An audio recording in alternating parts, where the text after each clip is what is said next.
नमस्कार, मैं Divya daily UP में आपका स्वागत है। आज है 17 अक्टूबर, दिन मंगलवार। खबरों की ओर बढ़ने से पहले एक नजर सुर्खियों पर। इलाहाबाद हाई कोर्ट ने नोएडा के चर्चित निठारी कांड के आरोपी को किया बरी। यूपी के स्वतंत्रता और लोकतंत्र सेनानियों व उनके आश्रितों के पेंशन में होगी बढ़ोतरी। घरेलू हिंसा हो या छेड़छाड़ का मामला, इस नंबर पर कॉल करते ही यूपी पुलिस आएगी आगे। अपनी काली कमाई छिपाने के लिए प्रदेश के रईस नौकर, ड्राइवर या दलित का ले रहे सहारा। ब्रजेश पाठक ने विपक्षी गठबंधन को सत्ता की भूख का बताया समूह। चलिए अब बढ़ते हैं उत्तर प्रदेश के अब तक के 25 बड़ी खबरों की ओर विस्तार से।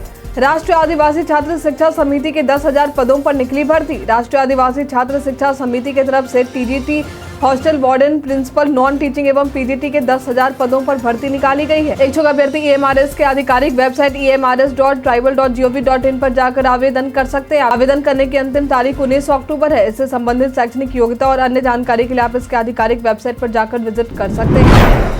योगी सरकार महिलाओं के लिए जागरूकता सप्ताह का कर रही आयोजन। अभी हाल में ही योगी सरकार द्वारा मिशन शक्ति अभियान की शुरुआत की गई है, जिसके तहत महिला सशक्तिकरण पर जोर दिया जा रहा है। इस अभियान के तहत हिंसा से पीड़ित महिलाओं से हर जिले के जिलाधिकारी संवाद करेंगे। चलाए जा रहे इस अभियान के दौरान महिला एवं बाल विकास विभाग महिलाओं को उनके अधिकारों के प्रति जागरूक करने का काम भी करेगा।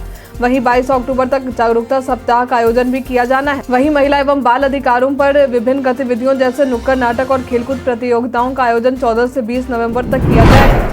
इलाहाबाद हाई कोर्ट ने नोएडा के चर्चित निठारी कांड के आरोपी को किया बरी। सुरेंद्र कोहली और मोनिंदर सिंह, जो कि नोएडा के चर्चित निठारी कांड में शामिल था, उसे इलाहाबाद हाई कोर्ट द्वारा दोषमुक्त कर दिया गया है। बता दें कि निचली अदालत द्वारा सुरेंद्र कोहली को फांसी की सजा सुनाई गई थी। इस फैसले के खिलाफ इलाहाबाद हाई कोर्ट में याचिका दायर की थी, जहां उसे दोषमुक्त कर दिया गया। बता दें कि निठारी कांड में इस पर दर्जनों लड़कियों को गायब कर दुष्कर्म और हत्या का आरोप है। कई कारणों से दर्ज है भारत के इतिहास में आज की तारीख। आज के दिन वर्ष 1970 में भारतीय क्रिकेट टीम के पूर्व लेग स्पिनर और कप्तान अनिल कुंबले का जन्म हुआ था।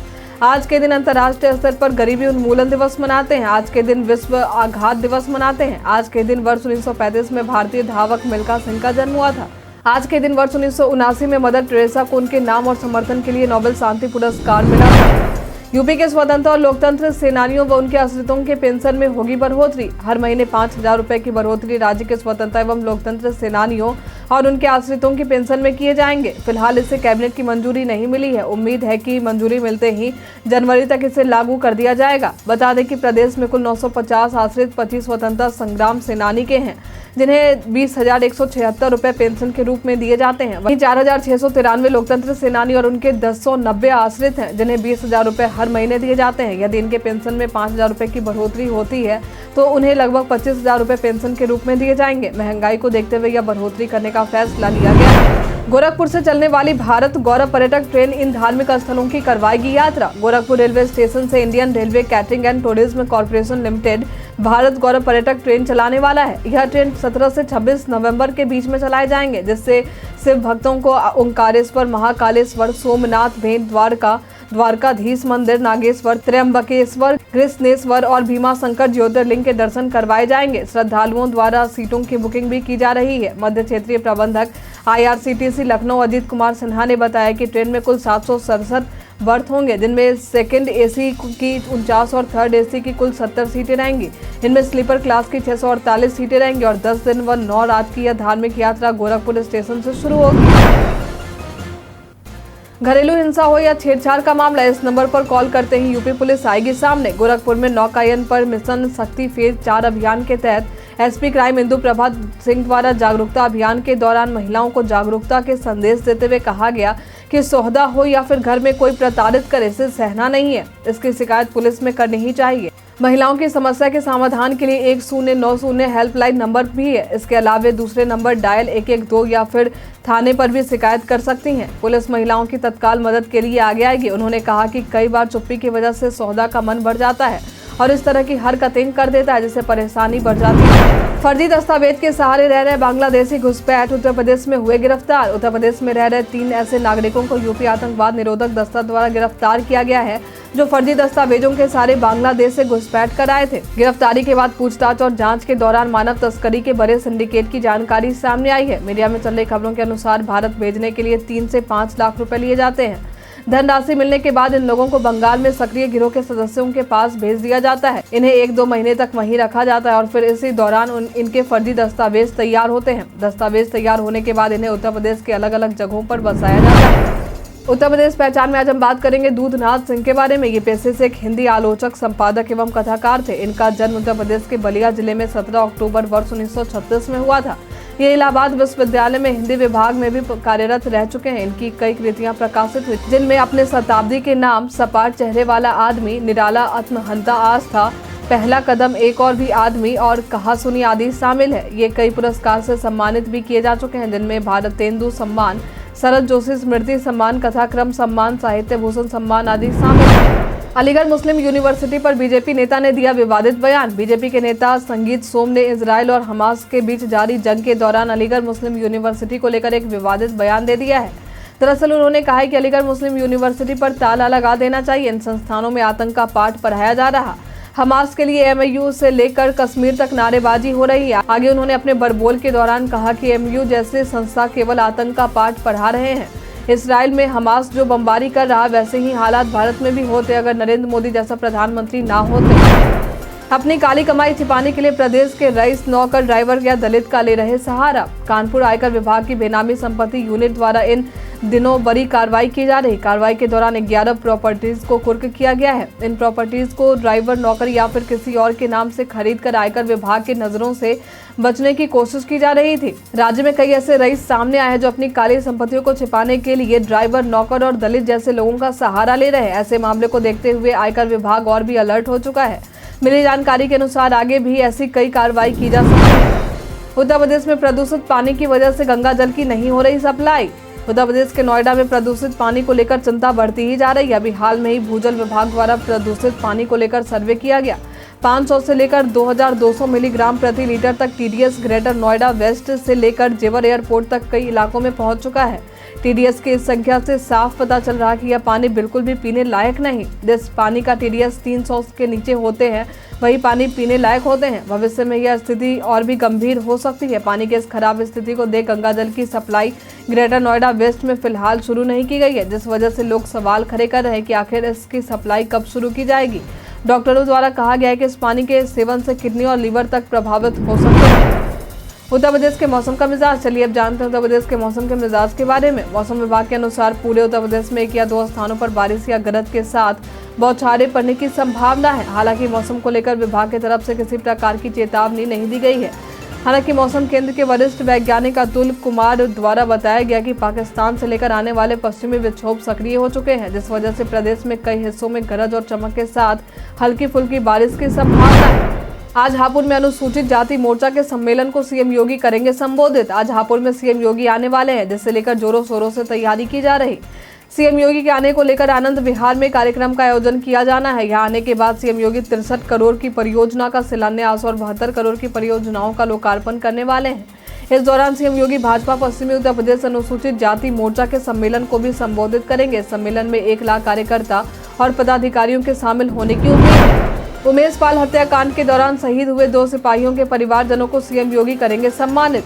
21 अक्टूबर को लखनऊ स्थित रिजर्व पुलिस लाइंस में पुलिस स्मृति दिवस मनाया जाना है। इस कार्यक्रम में उत्तर प्रदेश के प्रयागराज में बहुचर्चित उमेश पाल हत्याकांड के दौरान शहीद सिपाहियों के परिजन भी शामिल होंगे, जिन्हें योगी सरकार द्वारा सम्मानित किया जाएगा।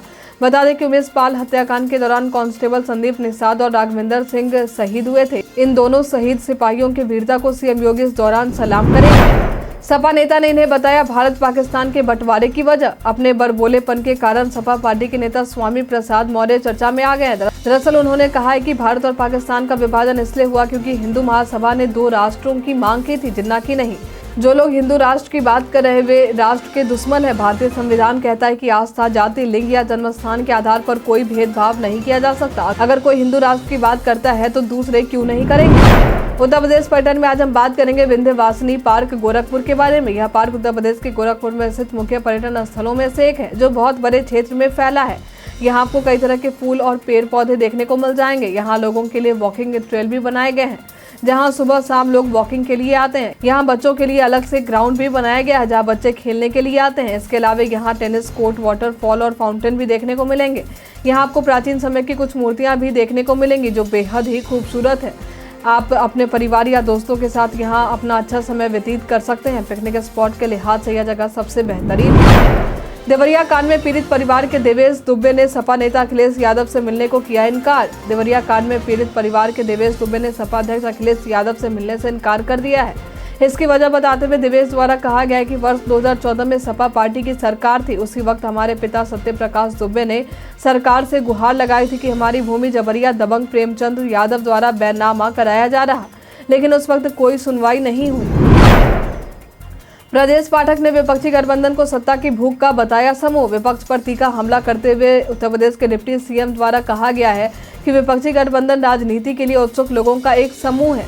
भारतीय जनता पार्टी जन जन के कल्याण के लिए पीएम नरेंद्र मोदी की गरीब कल्याणकारी योजनाओं को लेकर चल रही है। हम प्रचंड बहुमत से सरकार बना रहे हैं। आगे उन्होंने कहा कि विपक्ष उन लोगों का एक समूह है जिन्हें सत्ता की भूख है। जैसे जैसे चुनाव नजदीक आएंगे कभी मध्यस्थता नहीं बनेगी, कोई समझौता नहीं होगा। लखनऊ का Durga pandal Guinness world record में हुआ दर्ज। लखनऊ शहर के जानकीपुरम में इंजीनियरिंग कॉलेज के पास देश के सबसे बड़े और सबसे महंगे दुर्गा पंडाल को गिनीज वर्ल्ड रिकॉर्ड में शामिल किया गया है। इस दुर्गा पंडाल को मथुरा के प्रेम मंदिर के तर्ज पर बनाया गया है, जो देखने में काफी खूबसूरत लग रहा है। यहाँ के संचालक सौरभ बंदोपाध्याय द्वारा बताया गया कि यह दुर्गा पंडाल 47,210 स्क्वायर फीट में बनाया गया है, जिसकी लागत 55 लाख रुपए है। इसे बीते 4 महीने से बनाया जा रहा था। वहीं आगे उन्होंने बताया कि थर्मोकोल को संगमरमर जैसा दिखाने के लिए 650 लीटर पेंट का इस्तेमाल किया गया है। काम की बात में आज हम जानेंगे पेट्रोल पंप पर मिलने वाले इस निःशुल्क सेवा के बारे में। अक्सर हम अपने गाड़ी में फ्यूल भरवाने वाले पेट्रोल पंप पर जाते हैं, लेकिन यहाँ मिलने वाली कुछ ऐसी भी सुविधाएं हैं जो हमें एकदम निःशुल्क मिलती हैं। निःशुल्क मिलने वाली इन सुविधाओं में सबसे पहले हम बात करेंगे क्वालिटी टेस्ट के बारे में। यदि आप फ्यूल की गुणवत्ता से संतुष्ट नहीं है या आपको किसी तरह की आशंका है तो आप इसकी जांच करवा सकते हैं। दूसरे नंबर पर आता है टायर में हवा भरवाना। इस सुविधा को आप देश के किसी भी पेट्रोल पंप पर ले सकते हैं। यदि हवा भरवाने के लिए यहाँ आपसे कोई पैसे की मांग की जाती है तो आप इसकी शिकायत वहाँ मौजूद मैनेजमेंट से कर सकते हैं। रवि शास्त्री ने शाहीन अफरीदी की आलोचना। अहमदाबाद के नरेंद्र मोदी स्टेडियम में भारत के हाथों पाकिस्तान को 7 विकेट की करारी शिकस्त का सामना करना पड़ा। इस हार को देखते हुए भारतीय टीम के पूर्व हेड कोच रवि शास्त्री ने हिंदी कमेंट्री के दौरान शाहीन अफरीदी की आलोचना करते हुए कहा कि शाहीन अफरीदी को चढ़ाने की जरूरत नहीं है। उन्होंने कहा कि शाहीन अफरीदी ठीक ठाक गेंदबाज है, लेकिन वो वसीम अकरम की तरह नहीं है। मोदी सरकार की योजनाओं को लोगों तक पहुंचाने के लिए यूपी के 2 शहरों में बनेंगे सेल्फी पॉइंट। यूपी के मेरठ और प्रयागराज समेत देश के 9 शहरों में सेल्फी पॉइंट्स का सहारा मोदी सरकार के सरकारी योजना को लोगों तक पहुंचाने के लिए लिया जाएगा। इसके लिए योजना तैयार की जा चुकी है। थल सेना, वायुसेना और नौसेना के साथ ही डीआरडीओ और बीआरओ से शहरों में रक्षा मंत्रालय द्वारा सेल्फी पॉइंट्स बनाने को कहा गया है। इस सेल्फी पॉइंट स्पॉट पर हमें पीएम मोदी की तस्वीर भी देखने को मिलेगी। इस सेल्फी को अपलोड करने के लिए ऐप को तैयार किए जाने की खबर भी सामने आई है।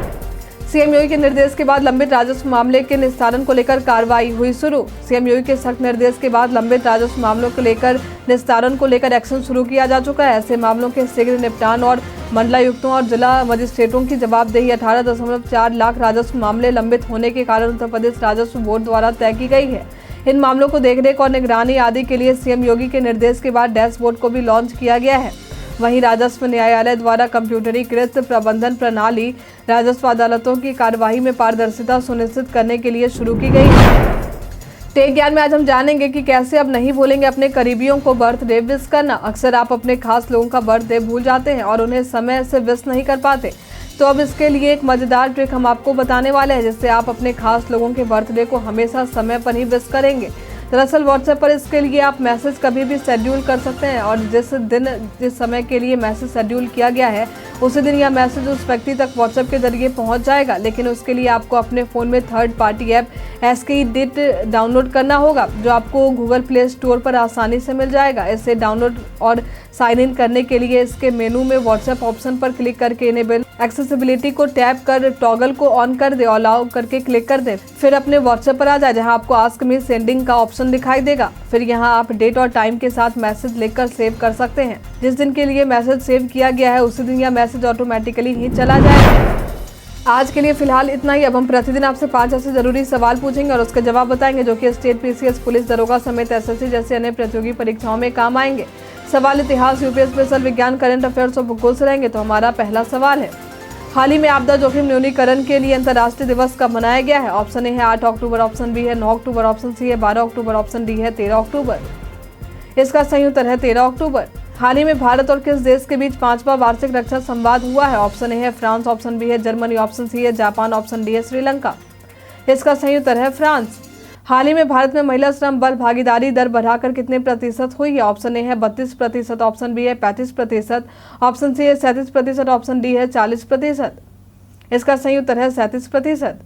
उत्तर प्रदेश में खेलकूद परिषद का गठन किस शहर में किया गया है? ऑप्शन ए है लखनऊ, ऑप्शन बी है इलाहाबाद, ऑप्शन सी है वाराणसी, ऑप्शन डी है कानपुर। इसका सही उत्तर है लखनऊ। बनारस हिंदू विश्वविद्यालय की स्थापना कब हुई थी? ऑप्शन ए है 1920 में, ऑप्शन बी है वर्ष 1916 में, ऑप्शन सी है वर्ष 1924 में, ऑप्शन डी है वर्ष 1927 में।